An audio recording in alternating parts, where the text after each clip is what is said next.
امروز تا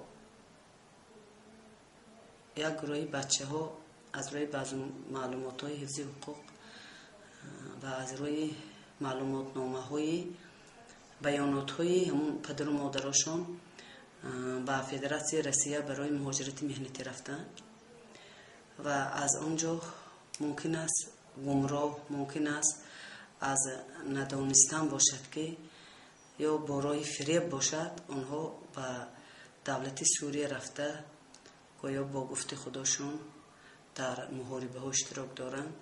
این البته من یک چیز بیان میکنم که امروز پدر و مادرشون که وقتی که صحبت میکنیم پدر و مادرشون خود بیخبر بودن و آنها حالا هم باوری دارن که فرزنداشون در فدراسیون روسیه می باشد، در مهاجرت مهنتی می باشد.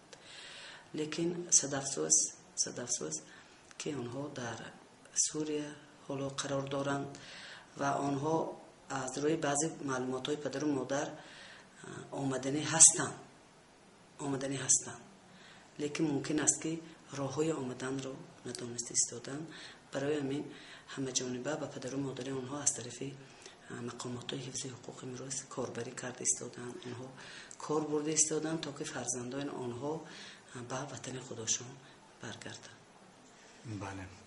و برای برگرداندن آنها آیا با همان جوانانی که در سوریه هستند یگانی خیلی علاقه هم هست؟ مقامات علاقه دارد؟ خب پدر و مادرشون میگویند، برخیشون که صحبت کردیم گاه زنگ میزدن، گاهی تلفنی پیام میفرستادن، گاهی به واسطه اینترنت، لیکن مقامات محلی هم میگن مثلا صحبت میکنن با خود همون جوانا یا با پدر و مادرشون. امروز مقامات محلی بیشتر با پدر و مادر آنها صحبت میکنن. اگر این حادثه ها تخمینا ماهای مرد سرزدگی بود، از همون ماهی مرد تا این جانب با عائله های آنها ما کاروبار کرده ایستادیم، از پدر و مادر آنها بیانات میگیریم و یکی میگویند که فرزنداشون تماما زنگ نمیزنن، دیگری میگویند که ماهای اوگوست، ایون تا حتی همین سرشلی ماه سپتامبر در تماس بودن گام میزنن لیکن حالا هم و جوانا از همین در دیگر دولت بودن خود را از پدر و مادرشون پنهان میدارن. یعنی حالا معلوم هم نیست که چی طور رفتند، کی دعوت کرده است، شاید یکان گروه، شاید یک نفرهای الهیده که از اسفران اول میرن مرد کاری مهاجرت کاری بر روسیه، از اونجا میرن به سوریه. از همین شماره که به سوریه رفتن یگان نفرشون از خود تاجیکستان برآمده رفتگینه. همه آنها از روسیه رفتن. اول آنها به مهاجرت مهنتی، بعد به اونجا میرن. بله. این از کجا معلوم میشود که اونها در اونجا به چی کار مشغولند؟ یا از گفتی پدر و مادر یا در سوریه؟ آنها البته وقتی که به سوریه میروند برای رفتن آنها البته به خود آنها معلوم که برای چی میروند. لیکن باز تکرار میکنم که پدر و مادرشون خبر ندارن برای چی رفتن.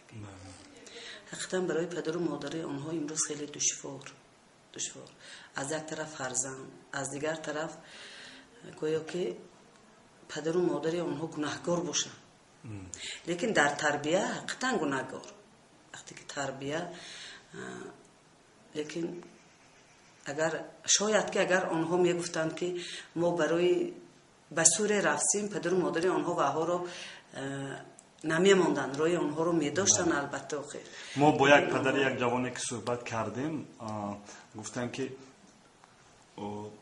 پسرشون از مسکو میرود به ترکیه، از اونجا میرود به سوریه. حالا عروسش یعنی کلینم خانواده رفته است که اون جوانان برگرداند. حقیقتا پدر و مادر آنها امروز چشمشون زار است تا که فرزندشون بیاین، برای اون که آنها فرزند هستن. هر یکی رفتگان کودک دارن، زن دارن، عائله دارن و امید میکنیم که آنها تیزتر برگردن برگردم، صاحب خانه دراشون شوم، صاحب خانه دراشون شوم. من فکر میکنم که همین بچه‌های رفتگی امروز اشتراکچیان همون جنگ نیستن، اشتراکچیان جنگ نیستن. برای همین کوشش میکردیم که همونها بیان. خیلی البته با ما حقیقتا امروز ما با مقامات حفظ حقوق یاری داشتیم برای برگرداندن اون. البته همچون من رئیس جماعت رو این حادثه ها بی‌طرف نمیگذارد، این حادثه ها بی‌طرف نمیگذارد، جامعه باید بی‌طرف نمیگذارد. تمامی ساکنان محله چرخشلوغ، جماعت دیات شهر اسفر، خود جمهوری امروز کوشش میکنن که همه آدم ها به وطن برگردن.